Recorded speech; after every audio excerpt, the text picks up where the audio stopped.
an important reminder about boundaries. So when we learn to set boundaries, it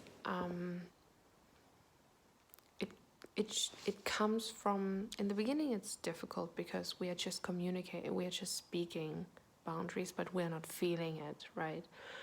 But when you come to a place where you love yourself, you appreciate yourself, you honor yourself, you know your worth, you know what you bring to the table, you know that you're allowed to rest and to take breaks, you're allowed to take your time and to say no. This all comes with a feeling of self-care and self-love.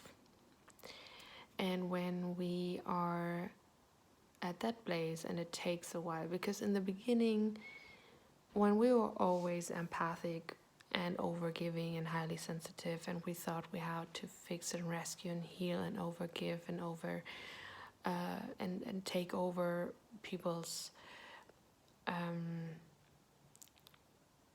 maybe do more than we had to do for other people, then it takes a while to get to the point where you are like, okay, that's enough, and I start to love myself. And in the beginning, you will always feel selfish for setting boundaries, because you think you do something wrong, when in actuality you do something right. And with everything we learn, there are extremes, right? We are completely overgivers, and then we have to completely say no all the time, so we learn our limit. And then at some point we love ourselves, we honor ourselves, we know who we are, and then we can say yes and no from a place of truth and authenticity. And this takes practice. This takes always the practice and the time to stop, to go within, to listen to your gut, to your intuition, to be aware, to be conscious, to take a breath, to allow yourself space from the other person. And it also requires you to walk away from toxicity, from everyone who drains your energy, from everyone who's toxic, narcissistic, sociopathic, and sick and crazy, or who is just not honoring who you are and only takes advantage of you. And then after a while, when we practice in the beginning, when we always said yes for 20, 30 years of our lives, 40 maybe, and then we learn, and then we get sick when we were overgiving, when we don't have boundaries, when we don't say no, when we seek validation, love, approval, commitment from others, and that's why we're not setting boundaries, that's why we're overgiving, that's why we're always working too much and never saying no, and never set a boundary to receive love from the other person. Usually, yeah, that's when we get sick. That's when we get depressed, burned out, completely exhausted, completely drained. We don't know why we are alive, because we don't follow our purpose. We follow only the purpose of pleasing others in order to be okay. That's not how it works. Because you came here for a purpose, and that purpose is for nobody on this earth to overgive.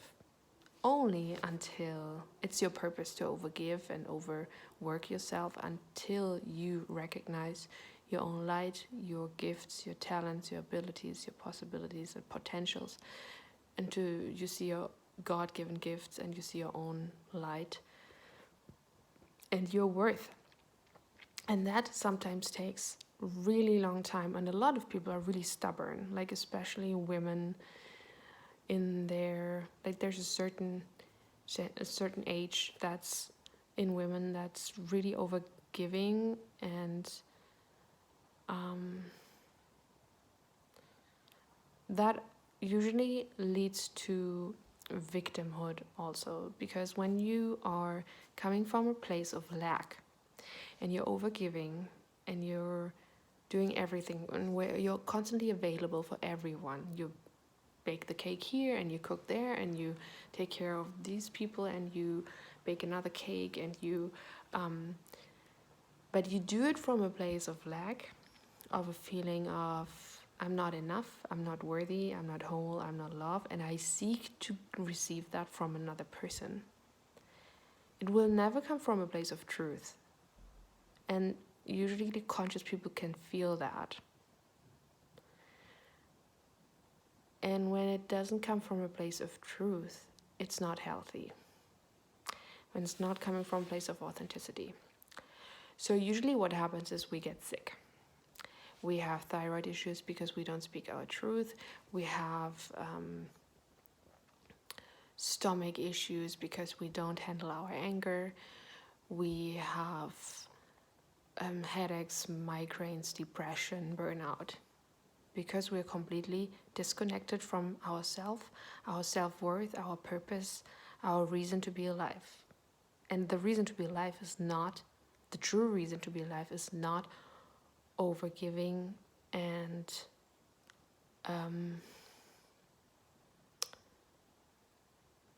people pleasing. That's not your true purpose.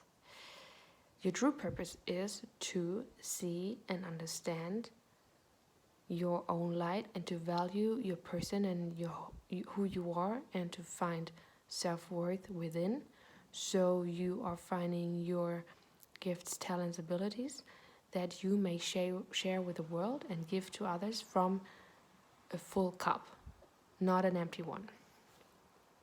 So when you reach that place of balance, like all your life you've been an overgiver, then you become sick and you have to learn how to say no and how to set boundaries. So you start learning to set boundaries and you say no a lot. And then after a while you're like, you know what, I've been saying no quite a lot and I actually want to give back. And it comes from a full cup because I said no for a long time and because I filled that cup up. But if your cup stays empty and you overgive and you want to please others and you play the victim when they don't please you, you will hold a lot of anger too, because you are expecting, and that's not fair. You are expecting by overgiving, overworking, over taking other people's lives and like not setting boundaries with your physical abilities to work for them or to give. You're expecting other people to give you what you are meant to give to yourself, which is love, value, worth, compassion, time, space, a pat on your back or your shoulder. And you're expecting the world to give you what you are meant to give to yourself. And that's not fair. And the thing is, a lot of times what happens when they don't appreciate what you're doing, because they feel like you are, or if they are taking advantage of you, either way, like sometimes you're an overgiver and people don't like it because they feel invaded in their space. Happens a lot. Or you are overgiving and people keep taking advantage of it without saying thank you and without giving anything back. If you don't learn about boundaries, if you don't learn to say no in that case, if you don't learn to have healthy relationship with giving and receiving, you will hold anger because that person doesn't give you what you want, value, love, and so on.